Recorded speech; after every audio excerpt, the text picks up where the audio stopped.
বাংলা ভাষা আমাদের গর্ব, আমাদের পরিচয়।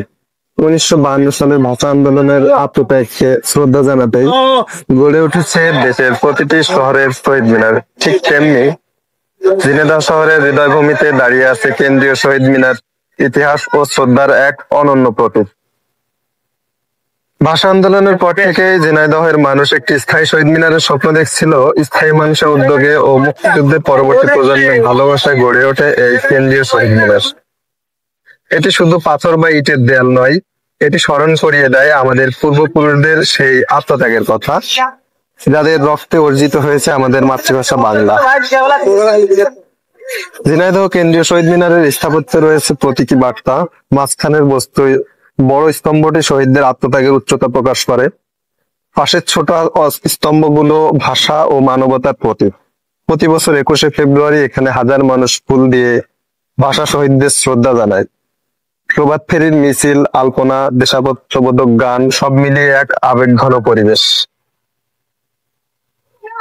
কাজেই শহীদ মিনার শুধু স্মৃতির প্রতীক নয়, এটি একতা, সংস্কৃতি ও দেশপ্রেমের মিলনস্থল। নতুন প্রজন্ম এখানে এসে ইতিহাস জানতে পারে, ভালোবাসতে নিজের ভাষা ও দেশকে। ঝিনাইদহের কেন্দ্রীয় শহীদ মিনার আমাদের স্মরণ করিয়ে দেয়, ভাষা ও স্বাধীনতার জন্য ভালোবাসা কোনোদিন হারায় না। 21-এর চেতনা আমাদের পথ দেখা চিরকাল। তো সবাই আমাদের চ্যানেল নতুন হলে চ্যানেলটি সাবস্ক্রাইব করবেন, লাইক কমেন্ট করবেন এবং এই যে দেখতে পাচ্ছেন আমরা রাতের বেলায় ঝিনাইদহ কেন্দ্রীয় শহীদ মিনার অবলোকনের জন্য এখানে দর্শনার্থীদের অভাব নেই, সবাই আছে প্রায় এখানে ঘুরতে ফুরতে আড্ডা দিতে। পরিবেশ মিনারের পাশে দেখতে পাবেন সুন্দর একটি মসজিদ আছে, যেখানে সালাত আদায় করার জন্য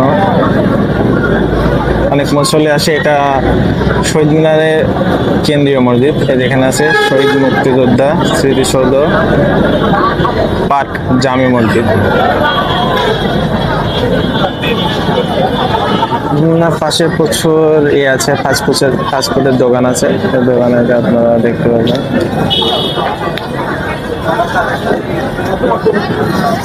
আর এটা আরেকটা গেট প্রবেশদ্বারের। এখানে ফ্যামিলি সহ সবাই আর কি ম্যাক্সিমাম টাইমে এসে থাকে।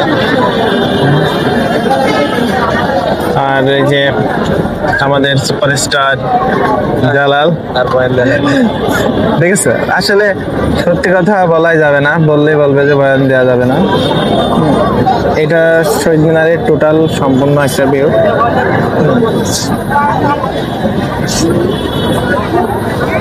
ওই রেস্টুরেন্টটা দেখা যাচ্ছে ছোট শহীদ মিনার মসজিদের পাশে একটা রেস্টুরেন্ট আছে, খুব সুন্দর। এই যে দেখতে মসজিদের কভারের পাশে মধ্যিখানে। না আচ্ছা ঠিক আছে, তুই তো বলে দিলি, সমস্যা নেই, আমার বলা লাগবে না। পার্ক জুড়ে বিকেল টাইমটা মানুষের উপভোগ করার জন্য একটা খুবই সুন্দর একটা জায়গা। চাইলে এখানে আসতে পারেন। পার্কটির অবস্থান ঝিনাইদহ মুজিব চত্বরের পাশে, যেটা কেন্দ্রীয় শহীদ মিনার নামে পরিচিত। আপনারা যেখান থেকে আসেন না কেন, মুজিব চত্বরের পাশে আসলেই দেখতে পাবেন কেন্দ্রীয় শহীদ মিনারটি।